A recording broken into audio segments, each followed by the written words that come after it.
بہرحال یہ ایک عظیم نقصان ہے تمام مسلمانوں کے لیے، تمام انصاف پسند لوگوں کے لیے کہ ہم نے ایک بہترین قابل شخص کو کھویا جس نے اپنی زندگی کا ایک ایک لمحہ انصاف کے حصول کے لیے، مظلوموں کے ساتھ کے لیے، اور یہ ایک بڑا نقصان بھی ہے پرسنل لاء بورڈ کے لیے۔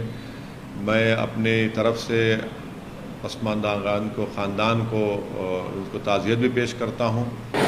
वरिष्ठ अधिवक्ता और all India Muslim personal law board के सचिव जफरयाब जिलानी 73 साल की उम्र में सिर में चोट लगने के बाद आज लखनऊ में उनका निधन हो गया।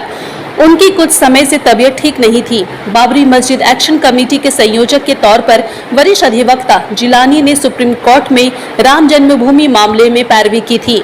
जफरयाब जिलानी 73 वर्ष के थे। जिलानी के बेटे नजम जफरयाब ने मीडिया को बताया है कि उनके पिता का लंबी बीमारी के बाद सुबह करीब 11:50 पर स्थानीय अस्पताल में निधन हो गया।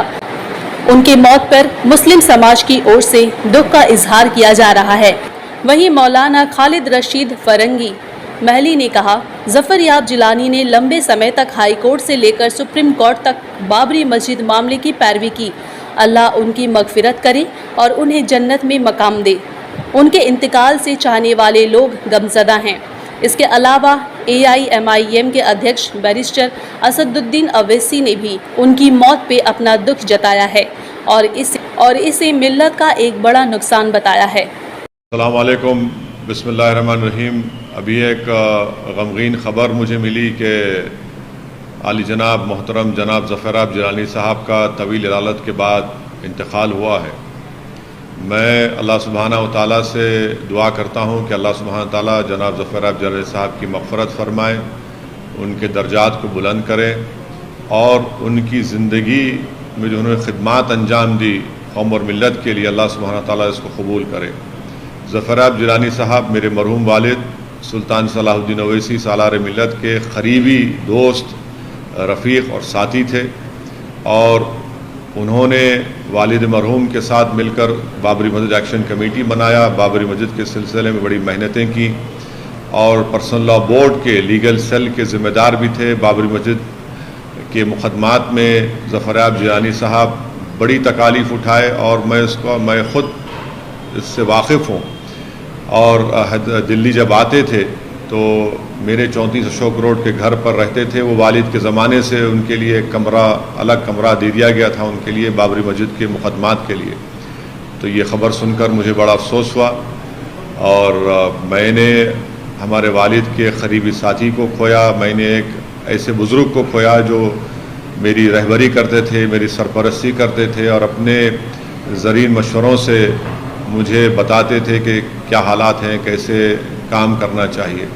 बहरहाल ये एक अजीम नुकसान है तमाम मुसलमानों के लिए, तमाम इंसाफ पसंद लोगों के लिए कि हमने एक बेहतरीन काबिल शख्स को खोया जिसने अपनी ज़िंदगी का एक एक लम्हा इंसाफ के हुसूल के लिए, मज़लूमों के साथ के लिए, और यह एक बड़ा नुकसान भी है पर्सनल लॉ बोर्ड के लिए। मैं अपने तरफ से पसमानदागान को, ख़ानदान को उनको ताज़ियत भी पेश करता हूँ और हम उनके साथ थे, उनके परिवार के ख़ानदान के साथ थे, आज भी रहेंगे। उनके तमाम भाइयों को मैं ताज़ियत पेश करता हूँ और मेरी अल्लाह से दुआ है कि अल्लाह सुब्हानहू व तआला ज़फ़रयाब जिलानी साहब की मग़फ़िरत फ़रमाए, उनके दर्जात को बुलंद अता फ़रमाए और अल्लाह उनका एक नेक नामुल बदल हमको अता करे। शुक्रिया।